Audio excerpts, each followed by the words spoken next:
A king and queen once upon a time reigned in a country a great way off, where there were in those days fairies. Now this king and queen had plenty of money, and plenty of fine clothes to wear, and plenty of good things to eat and drink, and a coach to ride out in every day. But though they had been married many years, they had no children, and this grieved them very much indeed. But one day, as the queen was walking by the side of the river, at the bottom of the garden she saw a poor little fish that had thrown itself out of the water, and lay gasping and nearly dead on the bank. Then the queen took pity on the little fish, and threw it back again into the water, and before it swam away it lifted his head out of the water and said, "I know what your wish is, and it shall be fulfilled in return for your kindness to me. You will soon have a daughter." What the little fish had foretold soon came to pass, and the queen had a little girl, so very beautiful that the king could not cease looking on her for joy, and said he would hold a great feast, and make merry, and show the child to all the land. So he asked his kinsmen, and nobles, and friends, and neighbours. But the queen said, "I will have the fairies also, that they might be kind and good to our little daughter." Now there were 13 fairies in the kingdom, but as the king and queen had only 12 golden dishes for them to eat out of, they were forced to leave one of the fairies without asking her. So 12 fairies came, each with a high red cap on her head, and red shoes with high heels on her feet, and a long white wand in her hand. And after the feast was over, they gathered round in a ring and gave all their best gifts to the little princess. One gave her goodness, another beauty, another riches, and so on, till she had all that was good in the world. Just as 11 of them had done blessing her, a great noise was heard in the courtyard, and word was brought that the 13th fairy was come, with a black cap on her head, and black shoes on her feet, and a broomstick in her hand, and presently up she came into the dining-hall. Now, as she had not been asked to the feast, she was very angry, and scolded the king and queen very much, and set to work to take her revenge. So she cried out, "The king's daughter shall in her 15th year be wounded by a spindle, and fall down dead." Then the 12th of the friendly fairies, who had not yet given her gift, came forward, and said that the evil wish must be fulfilled, but that she would soften its mischief. So her gift was, that the king's daughter, when the spindle wounded her, should not really die, but should only fall asleep for 100 years. However, the king hoped still to save his dear child altogether from the threatened evil, so he ordered that all the spindles in the kingdom should be brought up and burnt. But all the gifts of the first 11 fairies were in the meantime fulfilled, for the princess was so beautiful and well-behaved and good and wise that every one who knew her loved her. It happened that, on the very day she was 15 years old, the king and queen were not at home, and she was left alone in the palace.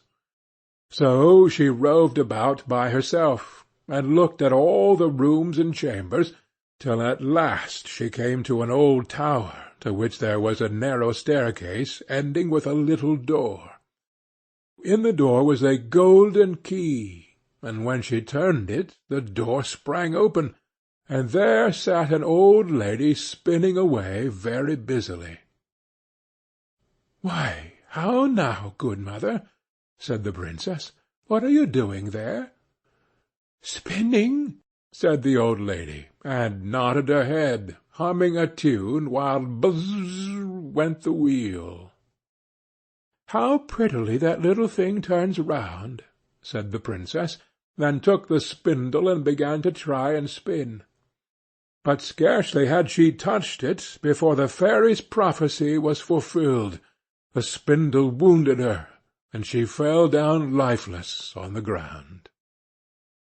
However, she was not dead, but had only fallen into a deep sleep, and the king and the queen, who had just come home, and all their court fell asleep too, and the horses slept in the stables, and the dogs in the court, the pigeons on the house-top, and the very flies slept upon the walls. Even the fire on the hearth left off blazing and went to sleep. The jack stopped, and the spit that was turning about with the goose upon it for the king's dinner stood still. And the cook, who was at that moment pulling the kitchen boy by the hair to give him a box on the ear for something he had done amiss, let him go, and both fell asleep. The butler, who was slyly tasting the ale, fell asleep with the jug at his lips, and thus everything stood still and slept soundly. A large hedge of thorns soon grew round the palace, and every year it became higher and thicker, till at last the old palace was surrounded and hidden, so that not even the roof or the chimneys could be seen. But there went a report through all the land of the beautiful sleeping Briar Rose, for so the king's daughter was called, so that from time to time several kings' sons came and tried to break through the thicket into the palace. This, however, none of them could ever do, for the thorns and bushes laid hold of them, as it were, with hands, and there they stuck fast and died wretchedly. After many, many years there came a king's son into the land, and an old man told him the story of the thicket of thorns, and how a beautiful palace stood behind it, and how a wonderful princess, called Briar Rose, lay in it asleep, with all her court. He told, too, that he had heard from his grandfather that many, many princes had come and had tried to break through the thicket, but that they had all stuck fast in it and died. Then the young prince said, "All this shall not frighten me. I will go and see this Briar Rose." The old man tried to hinder him, but he was bent upon going. Now that very day the 100 years were ended, and as the prince came to the thicket, he saw nothing but beautiful flowering shrubs, through which he went with ease, and they shut in after him as thick as ever. Then he came at last to the palace, and there in the court lay the dogs, asleep, and the horses were standing in the stables, and on the roof sat the pigeons fast asleep, with their heads under their wings.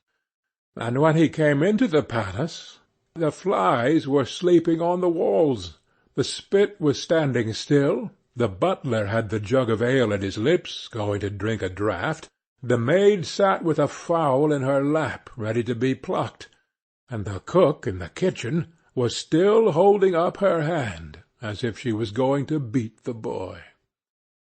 Then he went on still farther, and all was so still that he could hear every breath he drew, till at last he came to the old tower, and opened the door of the little room in which Briar Rose was, and there she lay, fast asleep on a couch by the window.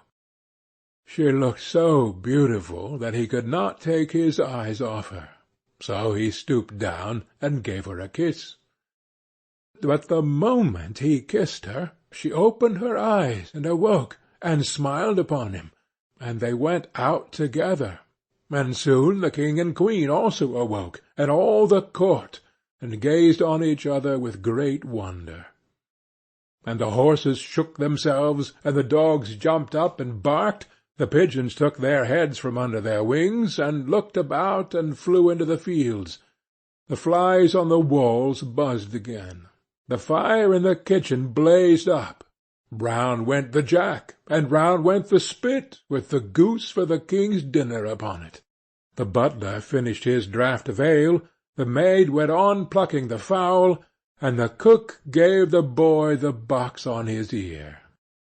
And then the Prince and Briar Rose were married, and the wedding feast was given, and they lived happily together all their lives long. End of Briar Rose.